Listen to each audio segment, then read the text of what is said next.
오늘은 어둠과 빛 중 하나를 택하라 하는 제목으로 은혜의 시간을 갖고자 합니다. 우리 앞에는 늘 선택이 놓여 있습니다.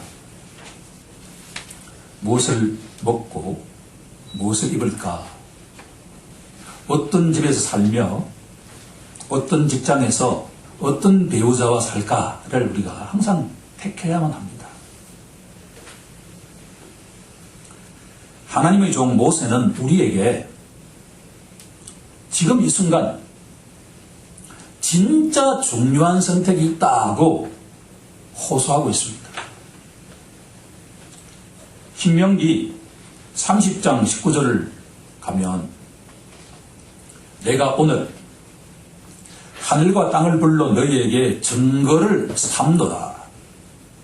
내가 생명과 사망, 복과 저주를 내 앞에 두었은즉 둘 중에 하나를 택하라고 선포하고 있습니다. 이 세상에서 제정신을 가진 사람이라고 한다면 복 대신에 저주를 택할 사람이 있을까요? 생명 대신에 사망을 택할 사람이 있겠느냐라고 질문한다면 한 사람도 없는 것이 정상이 아니겠습니까? 그런데 지금도 수많은 사람들이 복 대신에 저주를 택하고 있고 생명 대신에 사망을 택하고 있습니다. 그 이유가 무엇인가라고 질문한다면 자신이 어떤 상태에 처해 있는가를 전혀 모른다라는 데 답이 있습니다. 시편 36편을 금조의 본문으로 택하게 된 것은 이 말씀을 묵상하는 가운데 하나의 단어가 제 심령 속에 강력하게 다가왔기 때문입니다. 그 단어는 빛이라고 하는 단어입니다. 시편 36편에는 빛이라는 단어가 세 군데 등장하는데 1절에 처음으로 등장합니다. 그들의 눈에는 하나님을 두려워하는 빛이 없다. 9절 마지막 부분에 보면 빛이라는 단어가 두 번 등장하는데 주의 빛 안에서 우리가 빛을 보나이다.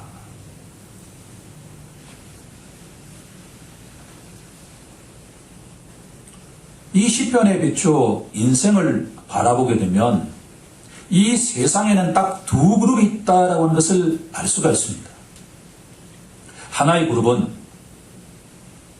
자신도 모르게 어둠 속에서 살아가는 그룹이 있다면 또 다른 그룹은 빛 속에서 빛의 자녀로 살아가는 그룹이 있다라고 합니다. 흥미로운 사실은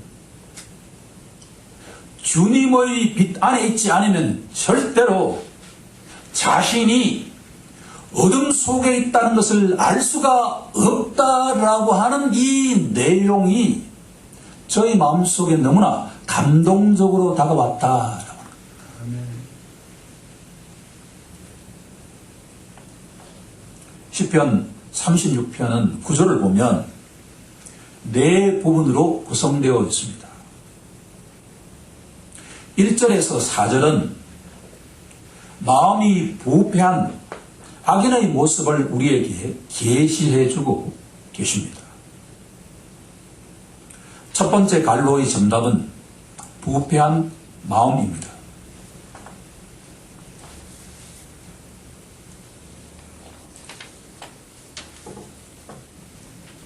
예수님께서는 복음서에서 사람의 입에서 나오는 모든 말은 사람 마음에 쌓인 것에서 나온다라고 말씀하셨습니다.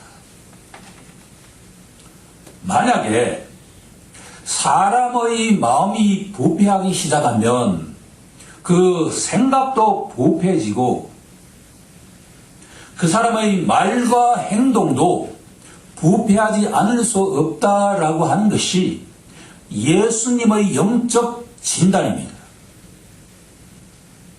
일찍이 예레미야 선지자는 만물보다도 거짓되고 심히 부패한 것이 사람의 마음이라고 진단한 바가 있습니다. 우리들은 시편 36편 1절에서 4절까지 사람의 마음이 부패하면 그 인간이 어떤 모습을 보이는가를 알아가는 시간이 되길 소망합니다. 5절과 6절은 하나님의 성품을 우리에게 알려주고 있습니다. 두 번째 관료의 정답은 성품입니다.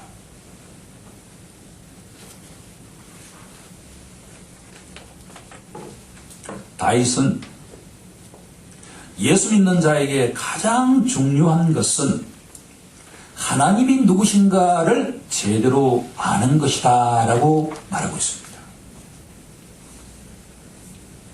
특히나 하나님의 성품을 제대로 아는 자에게는 어떤 환경에 처하더라도 요동치지 않게 된다라고 하는 것을 다윗은 경험적으로 우리에게 말해주고 있습니다. 하나님의 성품을 날마다 우리들은 알아가는 자가 되어야 할 것입니다. 7절에서 9절은 하나님을 아는 자, 쉽게 말하면 예수 믿는 자에게 임하는 축복을 오종적으로 우리에게 알려주고 있습니다. 사람의 성품과 언행은 절대로 분리될 수가 없습니다. 하나님의 경우도 예외가 아닙니다. 하나님의 축복은 하나님의 성품에서 나오는 열매입니다. 오늘 우리가 예수 믿는 자에게 하나님께서 주시는 오종적인 축복을 알아가는 시간이 되길 간절히 소망합니다. 마지막으로 10절에서 12절은 다윗의 기도인데 하나님의 은혜로 한때는 어둠에 처해 있었지만 이제는 빛의 자녀가 되었다라고 하는 것을 깨달은 다윗은 우리 모든 사람들을 향해서 특히나 예수를 믿는 모든 성도들을 향해서 하나님의 성품에서 흘러나오는 그 오종적인 축복을 날마다 누리는 자가 해달라고 기도하고 있습니다. 우리도 그렇게 되길 간절히 소망합니다. 그러면 지금부터 하나씩 이 시편 속에 담겨있는 보화를 발견하는 시간이 되길 소원합니다. 우리 다 함께 시편 36편 1절을 천천히 합독해 보도록 하겠습니다. 시작. 악인의 죄가 그의 마음속으로 이르기를 그의 눈에는 하나님을 두려워하는 빛이 없다 하니. 이 1절의 주어가 무엇일까요?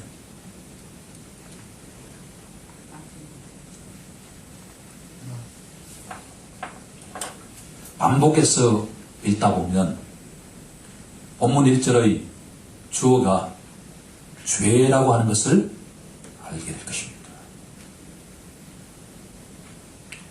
다윗은 사람을 지배하는 주인은 자신이 아니라 죄라고 하는 것을 깨달았습니다. 이것은 엄청난 하나님의 선물입니다. 혹시 여러분 아돌프 아이히만이라고 하는 사람 이름을 들어본 적이 있습니까?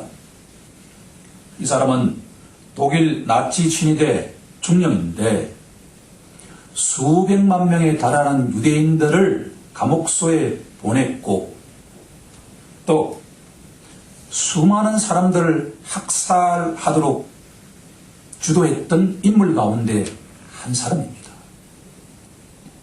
이 아이만이 2차 대전이 끝난 다음에 운 좋은지 모르지만 다른 나라로 도망한 다음에 1960년도 5월 11일 날 아르헨티나의 수도 부에노스아이레스에서 체포가 되었는데 이후에 전범재판소에 회부되었습니다.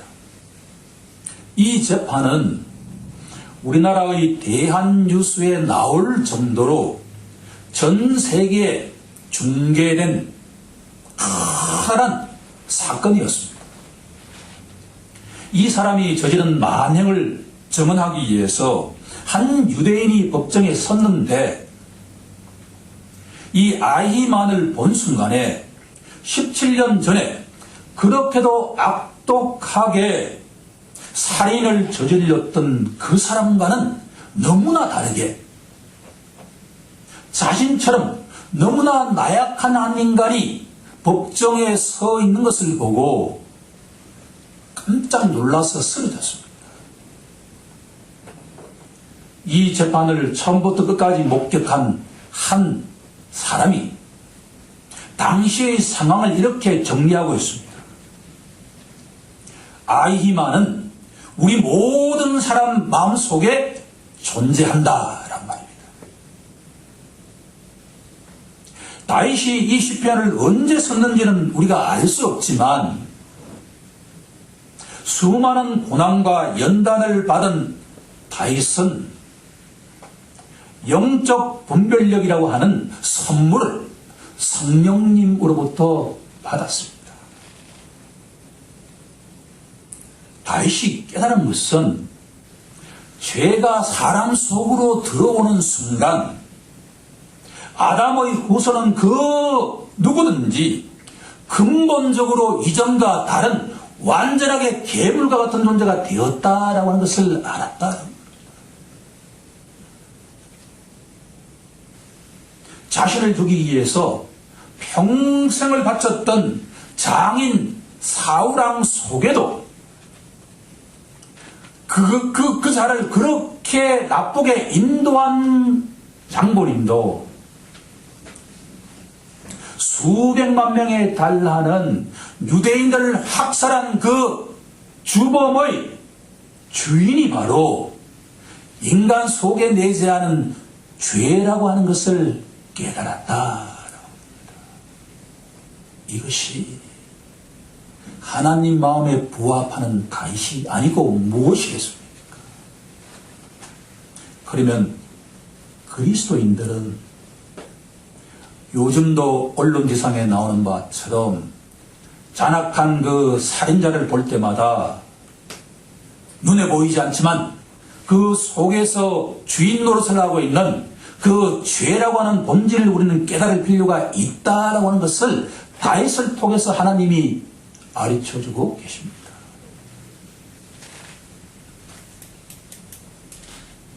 저는 지금부터 본문 1절에부터 4절에 나와 있는 내용을 6가지로 한번 정리해 보고자 합니다. 우선 첫 번째로 아담의 원죄를 유전받은 인간은 태어날 때부터 하나님과 분리되는 자가 되었다라고 합니다. 우리가 반복해서 강조하고 있는 것처럼 죄는 하나님과 원수지간입니다. 죄와 하나님은 공존할 수가 없습니다. 허물과 죄로 죽은 영은 더 이상 하나님과 교제할 수 없는 처지가 되었다. 자, 그러면 죄로 인해서 하나님과 분리되기 시작하면 어떤 결과가 나타나는가를 지금부터 살펴보고자 합니다. 하나님을 두려워하지 않는 자가 됩니다. 그것은 너무나 당연하지 않겠습니까? 하나님이 누군지 모르는데 하나님을 왜 두려워해야 할까요? 더구나 하나님을 왜 존경해야 하겠습니까? 잠언서는 계속해서 하나님을 경외하는 것이 지식의 근본이다. 하나님을 경외하는 것이 지혜의 근본이다. 날마다 외친다 한들 죄로 인해서 하나님과 분리되어 있는 그 인간이 어떻게 하나님을 두려워할 것이며 하나님을 존경할 수가 있겠느냐라는 겁니다. 하나님과 분리된 자는 영적 빛이 없습니다. 그의 눈에는 하나님을 두려워하는 빛이 없다.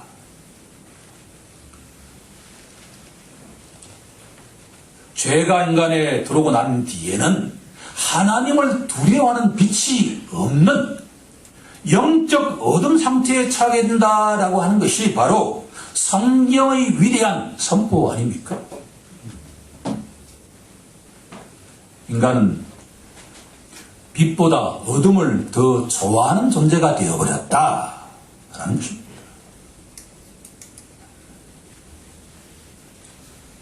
하나님과 분리되면 하나님을 두려워하지 않고 영적 빛이 없는 자에게 나타나는 현상이 2절부터 나와 있는 내용입니다.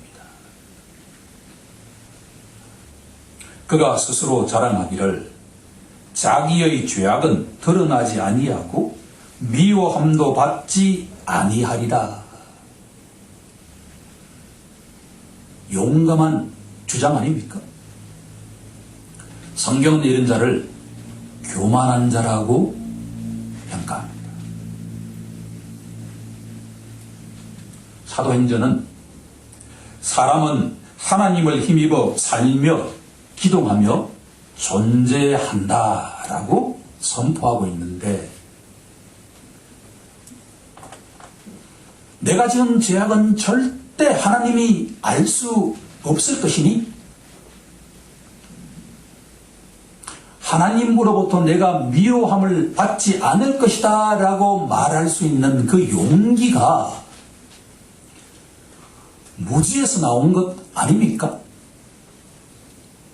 영이신 하나님께서는 우리의 모든 말과 우리의 모든 행동을 그 현장에서 보고 계신 목격자이십니다.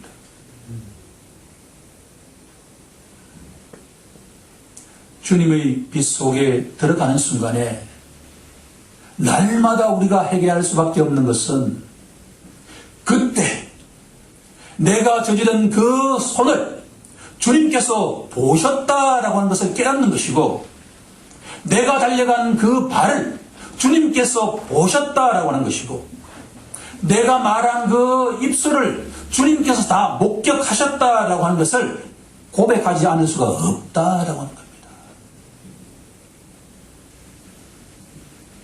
그 다음에 나타난 현상이 하나님과 분리된 자는 속이는 자, 기만하는 자가 된다라고 합니다.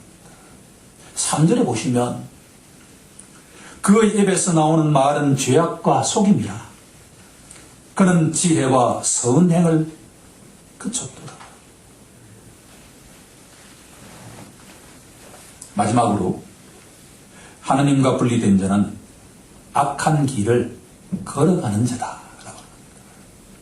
4절을 보시면 그는 그의 침상에서 죄악을 꾀하며 스스로 악한 길에 서고 악을 거절치 아니하도다.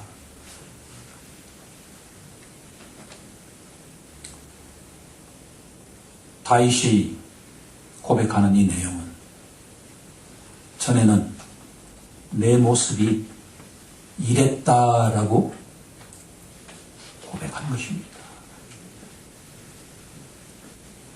하나님의 말씀이라고 하는 이 빛 속에 들어가지 않으면 전에는 내가 이랬다라고 하는 고백을 할 수가 없다.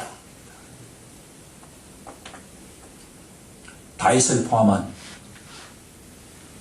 모든 아담의 후손은 하나님과 분리된 자, 하나님과 원수된 자라고 하는 것을 인정해야만 할 것입니다.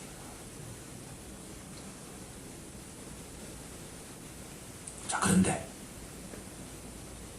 5절은 우리에게 너무나 소망적으로 다가옵니다. 이렇게 하나님을 모르고 날마다 어떻게 하면 죄를 지을까만 생각하는 이 아담의 후손을, 이 세상의 어떠한 한 분을, 그 원수를 사랑하고 계신다라고 하는 것을 다윗은 깨달았다라고 하는 겁니다. 여호와여, 주의 인자하심이 하늘에 있습니다라고 다윗은 고백하고 있습니다. 하나님은 헤세드 사랑을 그 원수에게, 우리 각자와 같은 원수에게, 다윗에게, 그 모든 사람에게 사랑하고 계시는 분이다 라고 하는 것을 알려주고 있습니다. 사랑이신 하나님은 추상적인 분이 아니라 1절에서 4절에 나와 있는 그 내용처럼 행동하는 그 하나님의 형상을 닮은 사람을 사랑하신다. 하나님의 생각은 우리의 생각과 너무나 다르지 않습니까? 하나님의 길은 우리의 길과 너무나 다르지 않습니까?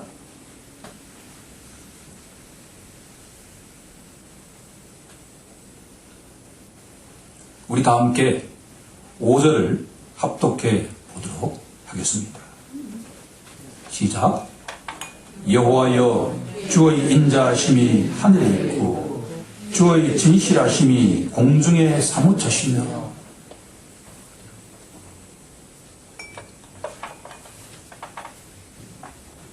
다윗이 체험한 하나님이 가진 성품을 5가지로 정리해 보고자 합니다.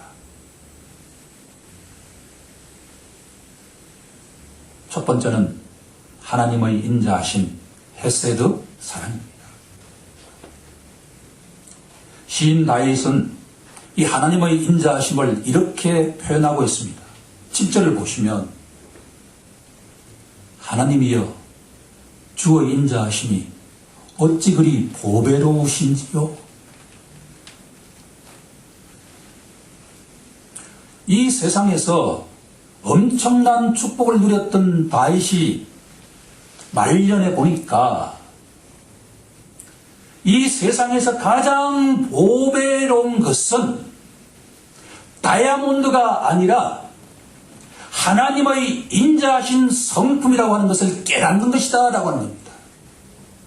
만약에 하나님께서 우리처럼 원수를, 독생자를 주실 정도로 사랑하시는 분이다 라고 하는 것을 아는 순간에 우리가 어떤 환경에 처한다 하더라도 우리는 곤비치 않게 될 것이다 라고 하는 것을 다윗은 깨달았다라는 겁니다. 우리에게도 동일한 고백이 일어나길 간절히 축원합니다. 하나님은 인자하신 분입니다. 더구나 두 번째 하나님의 성품은 하나님은 진실하신 분이다라고 합니다. 신약 성경으로 바꿔본다고 한다면 하나님은 미쁘신 분이다. 하나님은 한결같으신 분이다. 하나님은 변함이 없으신 분이다. 하나님은 성실하신 분이다 라고 고백하는 것입니다.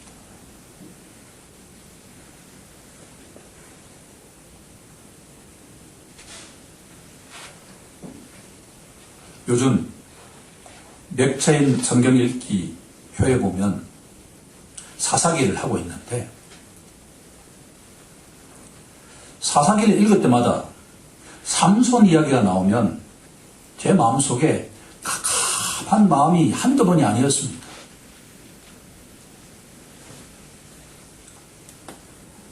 삼손 이야기가 시작이 될 때 이스라엘 백성들이 또 살아계신 하나님 대신에 우상들을 숭배하자 언약 백성들을 블레셋에 파셔서 40년 동안 고통을 당하게 하십니다. 사사기 중에서 가장 오랫동안 고통을 당하게 하신 상황입니다. 그런데 고통이 당하면 당연히 하나님 앞에 나아가서 살려달라고 외치는 것이 언약 백성들이 관행인데, 삼손이 태어날 그 당시에는 이스라엘 백성들이 블레셋으로부터 40년 동안 고통을 당함에도 불구하고 하나님 살려주십시오라고 외치지 않을 정도로 영적으로 완전하게 타락한 시절이었다라고 합니다.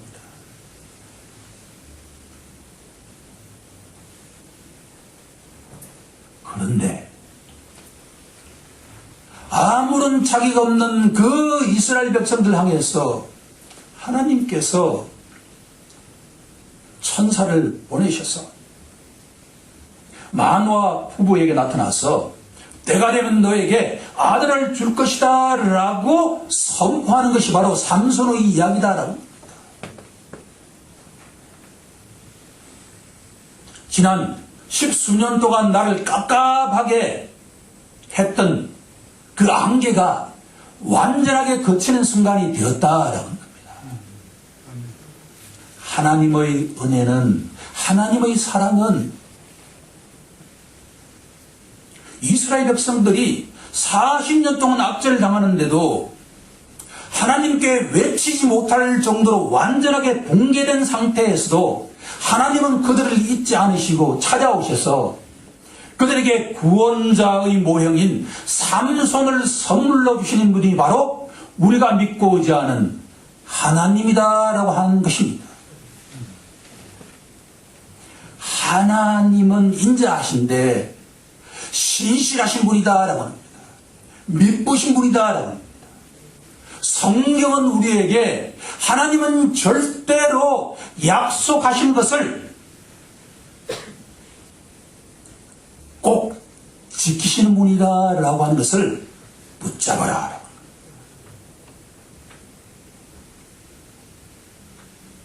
우리의 소망은 하나님의 성품을 붙잡는 데인 줄로 믿습니다.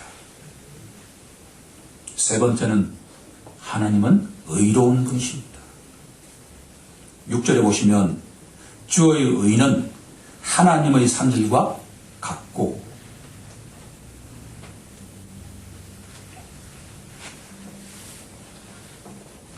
성경은 일관되게 너희가 직접 원수를 갚으려고 하지 말고 하나님께 맡기라고 선포하고 있습니다.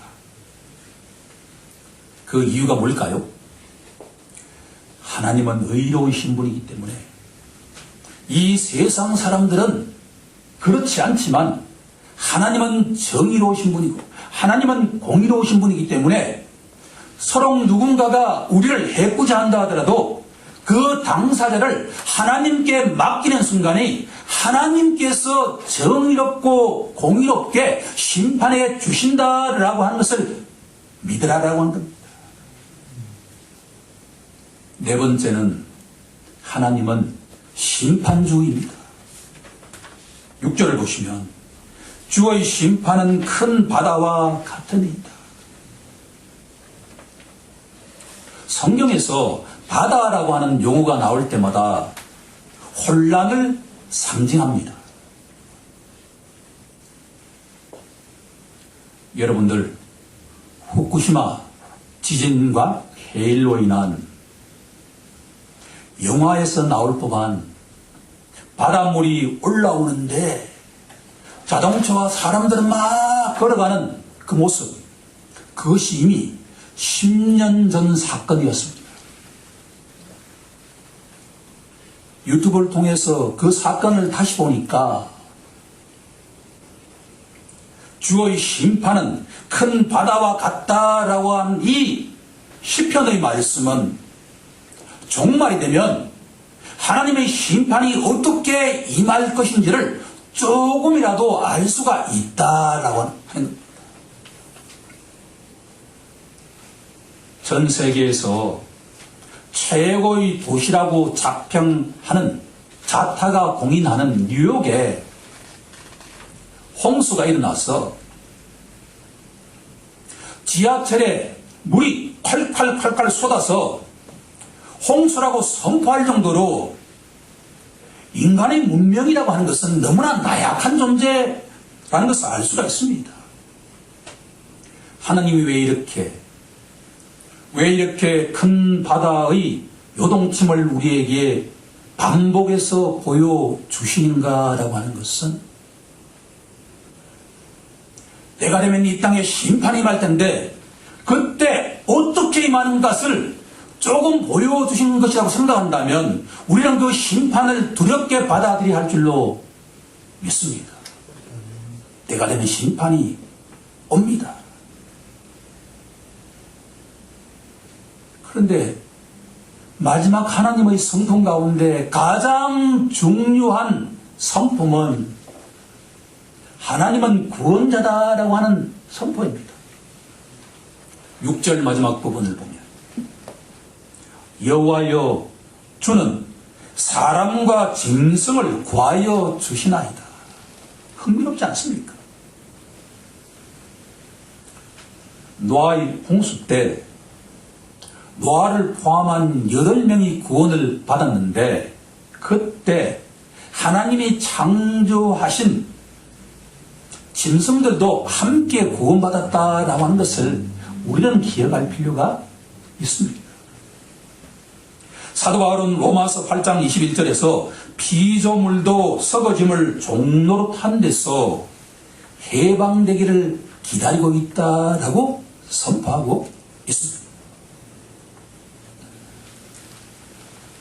이 5가지 하나님의 성품은 우리가 날마다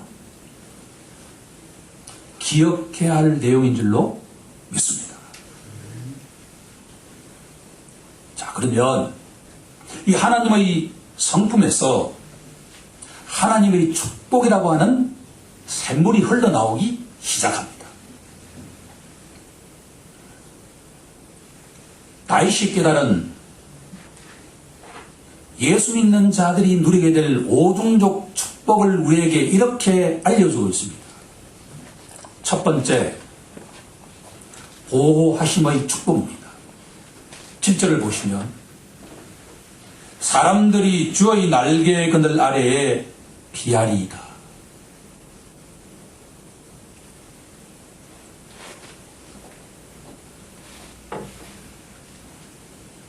소나기가 오면 처마 밑으로 피하는 것이 지혜로운 자 아닙니까?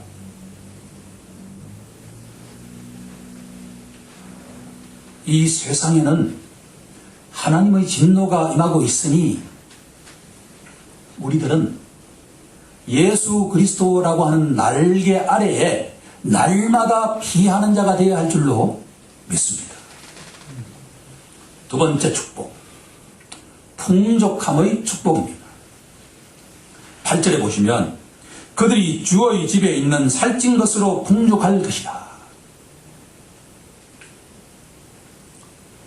신나는 내용 아닙니까? 주님 앞에 피하는 자는 날마다 풍성한 축복을 누리게 된다라고 합니다.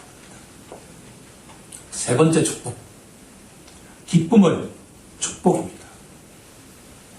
8절에 보시면 주께서 주의 복락의 강물을 마시게 하시리라.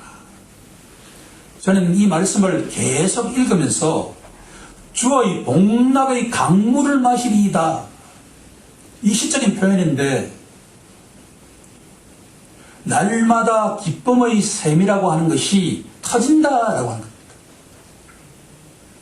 다윗은 사울왕의 추적을 피하는 그 동굴에서도 기쁨이 샘솟았습니다. 세상 사람 눈에는 이상하지 않습니까? 다윗이 이랬다면 사도 바울이 감옥에서 기뻐했다라고 하는 것은 크게 이상할 것이 없습니다. 만약에 우리가 주님의 날개 그늘 아래 날마다 피하면 기쁨의 샘이 터지는데 우리가 아굴볼짝에 가더라도 우리 심령 속에서 기쁨이 솟아난다라고 하는 겁니다. 마지막 네 번째, 다섯 번째 축복은 생명의 축복과 빛의 축복입니다. 구절을 보시면 진실로 생명의 원천이 주께 있사오니 주의 빛 안에서 우리가 빛을 보리이다. 사망에서 생명으로 이전된 자고 어둠에서 흑암에서 빛으로 이동된 자입니다. 요한복음 1장 4절은 그 안에 생명이 있었으니 이 생명은 사람들의 빛이다. 그러면 이 모든 것들을 종합할 때 예수 믿는 자들이 축복을 받을 수 있는 유일한 길은 예수 그리스도라고 하는 그 그늘 아래 들어가는 순간에 우리는 날마다 오중적인 축복을 받게 된다라고 하는 것이 다윗이 우리에게 던지는 메시지입니다. 우리 모두 하나님이 주시는 그 오중적인 축복을 날마다 누리는 자가 되길 우리 주 예수 그리스도 이름으로 간절히 축원하옵나이다. 아멘.